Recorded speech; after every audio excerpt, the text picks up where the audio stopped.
Welcome to Day-3 class. இதுக்கு முன்னாடி கிளாஸில் வந்து பார்த்திங்க அப்படின்னா டோபாலஜி, அந்த டோபாலஜி எப்படி டிசைன் பண்ணுறாங்க, அதோட அட்வான்டேஜ் டிஸ்அட்வான்டேஜஸ்லாம் பார்த்தோம். இன்றைக்கி Day-3 கிளாஸஸில் வந்து பார்த்திங்க அப்படின்னா network connectors and MAC address இதை பற்றி வந்து பார்க்க போகிறோம். நெட்வொர்க் கனெக்டர்ஸ் அப்படின்னா எதுக்காக அப்படின்னா, இப்போ நான் ஒரு சிஸ்டத்தில் இருந்து இன்னொரு சிஸ்டத்துக்கு டேட்டாவை சென்ட் பண்ணுறேன். அது வந்து நீங்கள் பஸ் டோபாலஜிலையோ இல்லை ரிங் டோபாலஜிலையோ மெஸ்லையோ ஏதோ ஒன்று கனெக்ட் பண்ணியிருக்கீங்க. பட் வந்து பார்த்திங்க அப்படின்னா எப்படி இந்த ரெண்டு சிஸ்டத்தையும் கனெக்ட் பண்ணுறது, அதுக்கு கனெக்ட் பண்ணுறதுக்கு ஏதாச்சும் ஒரு கனெக்டர் நமக்கு வேணும். அந்த கனெக்டர்ஸை பற்றி தான் வந்து நம்ம இன்றைக்கி பார்க்க போகிறோம். இதில் வந்து பார்த்திங்க அப்படின்னா நிறைய டைப்பான கனெக்டர்ஸ் இருக்குது. T connector, RJ45, BNC, RJ11 இந்த மாதிரி கனெக்டர்ஸ்லாம் வந்து இருக்குது. ஃபஸ்ட்டு வந்து பார்த்திங்க அப்படின்னா ஃபஸ்ட்டு யூஸ் பண்ண கனெக்டர் வந்து பார்த்திங்க அப்படின்னா டி கனெக்டர். இந்த டி கனெக்டர் எப்படி இருக்கும் அப்படின்னு பார்த்தீங்கன்னா இதோட ஷேப்பே டீயில் தாங்க இருக்கும். இந்த டி கனெக்டரில் என்ன மாதிரி கேபிள் வந்து யூஸ் பண்ணுவாங்க அப்படின்னா கோஎக்சியல் கேபிள் அப்படின்லாம் காக்ஸ் கேபிள் அப்படின்னு வந்து சொல்லுவாங்க. இந்த காக்ஸ் கேபிள் அப்படின்றது என்னன்னா, இப்போ நம்ம வீட்டுக்கெல்லாம் டிவி கனெக்ஷனுக்காக யூஸ் பண்ணுறோம் பார்த்தீங்களா கேபிள், அந்த கேபிள் தான் வந்து பார்த்திங்க அப்படின்னா காக்ஸ் கேபிள் அப்படின்னு வந்து சொல்லுவாங்க. இந்த காக்ஸ் கேபிளை இந்த டி கனெக்டரில் கனெக்ட் பண்ணி நம்ம சிஸ்டம் கூட கனெக்ட் பண்ணியிருப்பாங்க. இந்த நெட்வொர்க்கோட டிசைன்ஸ் வந்து பார்த்திங்க அப்படின்னா இப்படி இருக்கும். இந்த டி கனெக்டரில் நமக்கு வந்து பார்த்திங்க அப்படின்னா 3 எண்டு இருக்கு இல்லையா, ஒரு எண்டில் சிஸ்டமை கனெக்ட் பண்ணியிருப்பாங்க, இன்னொரு எண்டில் ஒரு பக்கத்தோட கேபிள், இன்னொரு எண்டில் இன்னொரு பக்கத்தோட கேபிள் கனெக்ட் பண்ணி அடுத்த டி கனெக்டர் கூட ஜாயின் பண்ணியிருப்பாங்க. இந்த டி கனெக்டர் கூட நம்ம வந்து இந்த கோஎக்சியல் கேபிளை கனெக்ட் பண்ணுறதுக்காக இன்னொரு கனெக்டரும் யூஸ் பண்ணுவோம். அதுதான் வந்து பார்த்திங்க அப்படின்னா பிஎன்சி கனெக்டர், அதாவது பாய்நெட் நெயில் கன்சல்மெண்ட் அப்படின்னு வந்து சொல்லுவாங்க. இந்த பிஎன்சி கனெக்டர் நீங்கள் இன்றைக்கி எல்லாமே வீட்டில் பார்க்கக்கூடியது தான். டிவியோட செட்டப் பாக்ஸுக்கு பேக் சைடில் டிவி கேபிளை கொண்டு வந்து இந்த பிஎன்சி கனெக்டரில் கனெக்ட் பண்ணி தான் நம்ம வந்து செட்டப் பாக்ஸில் கனெக்ட் பண்ண முடியும். ஓகேங்களா, இதுக்காக தான் வந்து பிஎன்சி கனெக்டர். டி கனெக்டரில் ஒவ்வொரு எண்ட்லேயும் பிஎன்சி கனெக்டரில் என்ன பண்ணி வைப்போம் அப்படின்னா டிவி கேபிளை கனெக்ட் பண்ணி நம்ம சிஸ்டம் கூட கனெக்ட் பண்ணி வைப்போம். இதுதாங்க வந்து டி கனெக்டரும் பிஎன்சி கனெக்டரும் கனெக்ட் பண்ணாங்க. பட் இன்றைக்கெல்லாம் வந்து பார்த்திங்க அப்படின்னா இந்த மாதிரி கனெக்டர்ஸ்லாம் வந்து யூஸ் பண்ணுறது கிடையாது. இன்றைக்கி யூஸ் பண்ணுறது எல்லாமே வந்து பார்த்திங்க அப்படின்னா RJ45 அப்படின்லாம் வந்து RJ11 அப்படின்னு வந்து சொல்லுவாங்க. RJ45 அப்படின்னா என்னென்னா ரிஜிஸ்டர்டு ஜாக் அப்படின்னு வந்து சொல்லுவாங்க. இது வந்து பார்த்திங்க அப்படின்னா ஒரு IEEE ஸ்டாண்டர்ட். அதாவது இந்த RJ45 ஜாக்கை வந்து பார்த்திங்க அப்படின்னா IEEE தான் வந்து ஸ்டாண்டர்ட் பண்ணியிருக்காங்க. இதில் வந்து பார்த்திங்க அப்படின்னா நம்ம வந்து லேப்டாப்ஸில் டெஸ்க்டாப்லலாம் கனெக்ட் பண்ணுறதுக்கு இந்த RJ45 ஜாக் வந்து யூஸ் பண்ணுவோம். நம்மளோட லேப்டாப்பில் ஒரு சைடில் வந்து பார்த்திங்க அப்படின்னா ஸ்கொயர் ஷேப்பில் வந்து ஒரு அடாப்டர் வந்து இருக்கும். அதுதான் வந்து பார்த்திங்க அப்படின்னா RJ45 ஜாக் அப்படின்னு வந்து சொல்லுவாங்க. அதில் வந்து நம்ம என்ன பண்ணியிருப்போம் அப்படின்னா கேபிளில் கனெக்ட் பண்ணி RJ45 கொண்டு வந்து அது கூட கனெக்ட் பண்ணுவோங்க. இந்த RJ45 வந்து பார்த்திங்க அப்படின்னா உங்களுக்கு டோட்டலாக வந்து 8 பின்னு இருக்கும். இப்போ இந்த டயக்ராமில் பார்த்திங்க அப்படின்னா உங்களுக்கு 8 பின்னுக்கு தெரியுது பார்த்தீங்களா. அந்த 8 பின்னுக்கும் வந்து பார்த்திங்க அப்படின்னா ஒவ்வொரு பின்னுக்கும் ஒவ்வொரு ரிசர்வேஷன் போர்ட்ஸ் வந்து இருக்குது. இப்போ ஃபஸ்ட்டு பின்னு வந்து பார்த்திங்க அப்படின்னா டிரான்ஸ்மிட்டர் ப்ளஸ், அந்த என்ன பண்ணோம் அப்படின்னா டிரான்ஸ்மிட்டரில் ப்ளஸ் சிக்னலை வந்து அனுப்புறதுக்கு யூஸ் பண்ணும். அதே மாதிரி செகண்ட் பின் வந்து பார்த்திங்க அப்படின்னா டிரான்ஸ்மிட்டர் மைனஸ் சிக்னலை வந்து அனுப்புறதுக்கு யூஸ் பண்ணுங்க. அதே மாதிரி தேர்ட் பின் வந்து பார்த்திங்க அப்படின்னா ரிசீவ் ப்ளஸுக்கும், ஃபோர்த்து பின் வந்து பார்த்திங்க அப்படின்னா ரிசர்வ் பண்ணி வச்சுருக்காங்க ஃபியூச்சர் யூஸ்க்கு. இன்கேஸ் வந்து பார்த்திங்க அப்படின்னா ஃபியூச்சரில் ஏதாச்சும் நான் நெட்வொர்க்கில் சேஞ்ச் பண்ணுறேன் அப்படின்னா இந்த அடாப்டர்லையும் ஏதாச்சும் சேஞ்ச் பண்ணோம் அப்படின்னா நான் வேர்ல்டு வைடாக இருக்கிற எல்லா அடாப்டரையும் சேஞ்ச் பண்ணிட்டு இருக்க முடியாது. ஏன்னா இப்போ வந்து வேர்ல்டு வைடாக இருக்கிற எல்லா என்ஐசியுமே வந்து பார்த்திங்க அப்படின்னா அது இந்த RJ45 ஜாக் கனெக்ட் பண்ணுற சிஸ்டமில் இருக்க டெஸ்க்டாப்பில் இருக்க போர்ட்ஸும் வந்து பார்த்திங்க அப்படின்னா 8 பின்ஸ் இருக்கும். ஏன்னா 2 பின்னு வந்து ரிசர்வ் பண்ணி வச்சுருப்பாங்க. ஏன்னா ஃபியூச்சரில் ஏதாச்சும் நான் வந்து ஆட் பண்ண போகிறேன் அப்படின்னா வேர்ல்டு வைடாக எல்லாத்தையும் சேஞ்ச் பண்ணிட்டு இருக்க முடியாது. அதுக்காக தான் வந்து பார்த்திங்க அப்படின்னா 4th and 5th பின் வந்து பார்த்திங்க அப்படின்னா ரிசர்வ் பண்ணி வச்சுருக்காங்க. 6th பின் வந்து பார்த்திங்க அப்படின்னா ரிசீவோட மைனஸ் வோல்டேஜும், 7th பின்னும் 8th பின்னும் வந்து பார்த்திங்க அப்படின்னா ரிசர்வ் பண்ணி வச்சுருக்காங்க.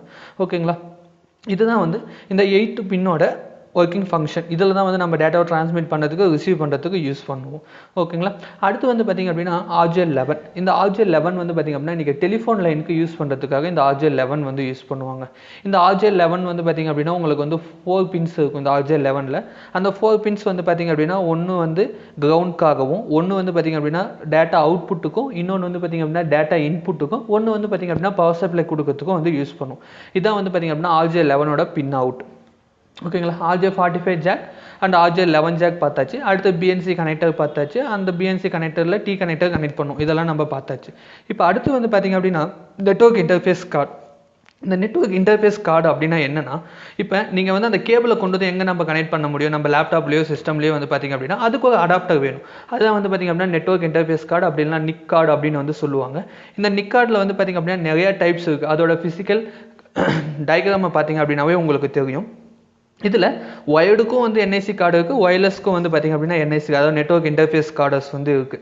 இந்த நெட்வொர்க் இன்டர்ஃபேஸ் கார்டில் வந்து பார்த்திங்க அப்படின்னா உங்களுக்கு வந்து நிறைய சர்க்யூட்ஸ் ஐசி எல்லாமே டிசைன் பண்ணியிருப்பாங்க. இந்த நெட்வொர்க் இன்டர்ஃபேஸ் கார்டை வந்து பார்த்திங்க அப்படின்னா என்னென்ன டைப்பில் இருக்குது அப்படின்னு வந்து பார்ப்போம். இது வந்து பார்த்திங்க அப்படின்னா நம்மளோட மதர் போர்டில், அதாவது டெஸ்க்டாப் மதர் போர்டில் டிஃபால்ட்டாகவே ஒரு என்ஐசி வந்து கொடுத்துருப்பாங்க. இது வந்து ஆன்போர்டு என்ஐசி அப்படின்னு வந்து சொல்லுவாங்க. இதுக்கு வந்து பார்த்திங்க அப்படின்னா நீங்கள் எந்த ஒரு சாஃப்ட்வேரும் ஒர்க் பண்ணுறதுக்கு இன்ஸ்டால் பண்ணணும் அவசியம் கிடையாது. அது ஆட்டோமேட்டிக்காகவே ஒர்க் ஆகிடும். இந்த அடாப்டர் வந்து பார்த்திங்க அப்படின்னா டெஸ்க்டாப் சிபியோட பேக் சைடில் யூஎஸ்பிக்கு மேலே இருக்கும். நீங்கள் வேணால் வியூ பண்ணி பாருங்கள். உங்களோட வீட்டில் டெஸ்க்டாப் லேப்டாப் இருந்துச்சு அப்படின்னா இந்த டயக்ராமில் உங்களுக்கு ஷோ ஆகிற மாதிரி ஒரு அடாப்டர் வந்து இருக்கும். அது அவுட் சைட்லேயே தெரியும். நீங்கள் மதர் போர்டு ஓப்பன் பண்ணி தான் பார்க்கணும்லாம் இல்லை. உங்களுக்கு வந்து சிபியோட பேக் சைடில் இருக்கும். ஓகேங்களா. நீங்கள் ப்ரௌசிங் சென்டர்லாம் போனீங்க அப்படின்னா RJ45 நான் முன்னாடி டயக்ராமில் காமிச்ச மாதிரி ஒரு அடாப்டர் இருக்கிற அந்த ஒரு கனெக்ஷன் எடுத்துகிட்டு வந்து இந்த பிஎன்சி கனெக்ட், அதாவது இந்த என்ஐசி கார்டில் வந்து பார்த்திங்க அப்படின்னா கனெக்ட் பண்ணியிருப்பாங்க. இது வந்து பார்த்திங்க அப்படின்னா ஆன்போர்டு என்ஐசி அப்படின்னு வந்து சொல்லுவாங்க. இன்கேஸ் இந்த என்ஐசி வந்து ஃபெயிலியர் ஆகிடுச்சு அப்படின்னா என்ன பண்ண முடியாது, மதர் போர்டவே சேஞ்ச் பண்ண முடியாது. அதனால தான் என்ன பண்ணியிருக்காங்க அப்படின்னா எக்ஸ்டர்னல் கார்ட்ஸ் வந்து கொடுத்துருக்காங்க. இந்த எக்ஸ்டர்னல் கார்ட்ஸையும் நம்ம என்ன பண்ணிக்கலாம் அப்படின்னா மதர் போர்டில் கனெக்ட் பண்ணிக்கலாம். இது வந்து எக்ஸ்டர்னல் என்ஐசி அப்படின்னு வந்து சொல்லுவாங்க. இது வந்து உங்களுக்கு வேணுன்ற அளவுக்கு நீங்கள் கனெக்ட் பண்ணிக்கலாம். உங்கள் மதர் போர்டில் எத்தனை போர்ட்ஸ் இருக்கோ அது கனெக்ட் பண்ணுறதுக்கு, அதாவது பிசிஐ போர்ட்னு சொல்லுவாங்க. அந்த பிசிஐ போர்ட்ஸ் வந்து எத்தனை இருக்கோ அதுக்கு தகுந்த மாதிரி நீங்கள் என்ன பண்ணிக்கலாம் அப்படின்னா அந்த என்ஐசி கார்ட்ஸ் வந்து கனெக்ட் பண்ணிக்கலாம். ஓகேங்களா. அதே மாதிரி ஒரே என்ஐசியில் வந்து பார்த்திங்க அப்படின்னா மல்டிபிள் அடாப்டர் வர மாதிரி இருக்குது. இதெல்லாம் வந்து பார்த்திங்க அப்படின்னா சர்வரில் யூஸ் பண்ணுவாங்க. ஓகேங்களா. இதில் ஒரு என்ஐசி கார்டு தான் இருக்கும். பட் வந்து பார்த்திங்க அப்படின்னா உங்களுக்கு இதில் 4 அடாப்டர்ஸ் வந்து இருக்குது. இது வந்து பார்த்திங்க அப்படின்னா உங்களுக்கு சர்வர்ஸில் மல்டிபிள் கனெக்ஷன் கொடுத்து லோட் பேலன்சிங் ஃபெயிலோவர்ஸ்லாம் பண்ணுறதுக்காக இந்த மாதிரி என்ஐசிஸ்லாம் வந்து யூஸ் பண்ணுவாங்க. இப்போ இது வந்து பார்த்திங்க அப்படின்னா ஒயர்லெஸ் என்ஐசி. இப்போ என் லேப்டாப்க்கோ இல்லை சிஸ்டமுக்கோ வந்து பார்த்திங்க அப்படின்னா நான் ஒயர்லெஸ் கனெக்டிவிட்டி கொடுக்கணும், ஆனால் வைஃபை இல்லை, ப்ளூடூத் இல்லை அப்படின்னா நீங்கள் என்ன பண்ணிக்கலாம் அப்படின்னா இந்த மாதிரி வந்து வயர்லெஸ் என்ஐசியை வந்து யூஸ் பண்ணிக்கலாம். இது வந்து வயர்லெஸ் என்ஐசி வந்து பார்த்திங்க அப்படின்னா நிறையா ஸ்பீட்லேயோ நிறைய பெனிஃபிட்ஸில் கிடைக்குது. அதேமாதிரி உங்களுக்கு இந்த என்ஐசி வந்து பார்த்திங்க அப்படின்னா 10 Mbps ஸ்பீட்லேயும் இருக்குது, 100 Mbps ஸ்பீட்லேயும் இருக்குது, 1 GB ஸ்பீட்லேயும் இருக்குது, 10 GB ஸ்பீட்லேயும் இருக்குது. உங்கள் மதர் போர்டோட கெப்பாசிட்டியை பொறுத்து நீங்கள் என்ஐசி வந்து என்ன ஸ்பீடு வேணுமோ அதை வாங்கி இன்சர்ட் பண்ணிக்கலாம்.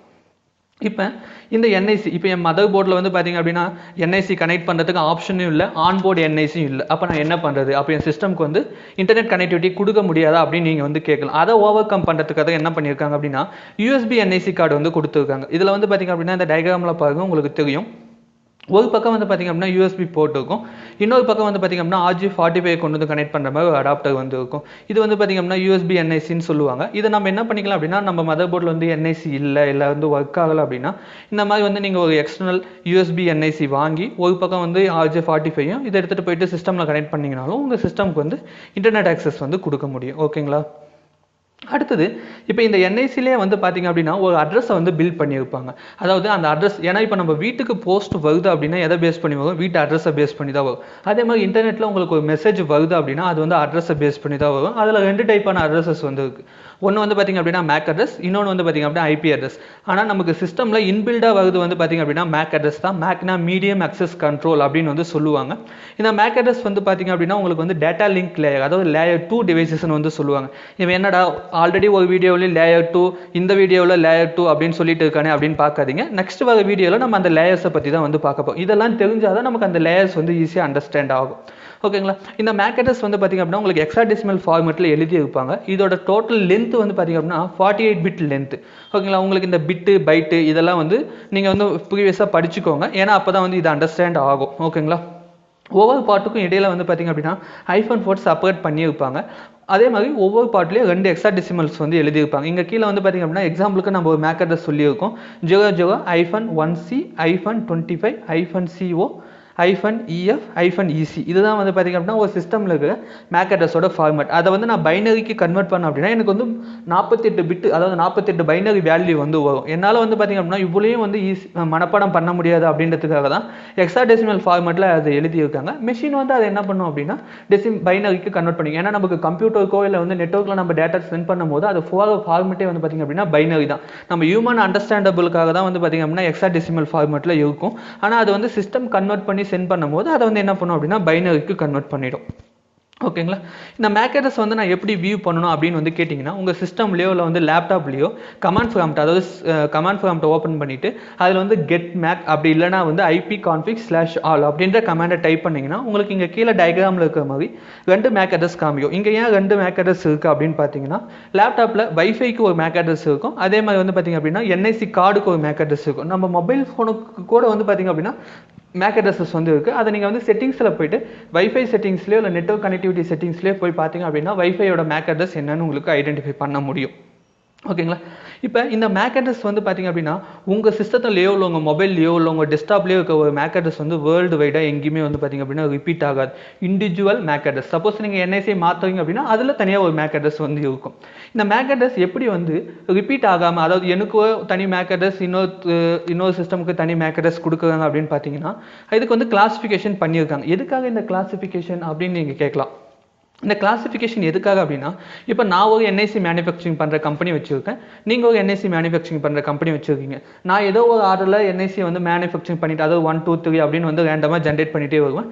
நீங்களும் என்ன பண்ணிட்டு வருவீங்க, 1 2 3 அப்படின்னு ரேண்டமாக ஜென்ரேட் பண்ணிகிட்டே வருவீங்க. ஆனால் இதில் ஃபியூச்சரில் என்ன ஆகும் அப்படின்னா நம்ம 2 பேத்துக்கும் கிராஷ் வரும்.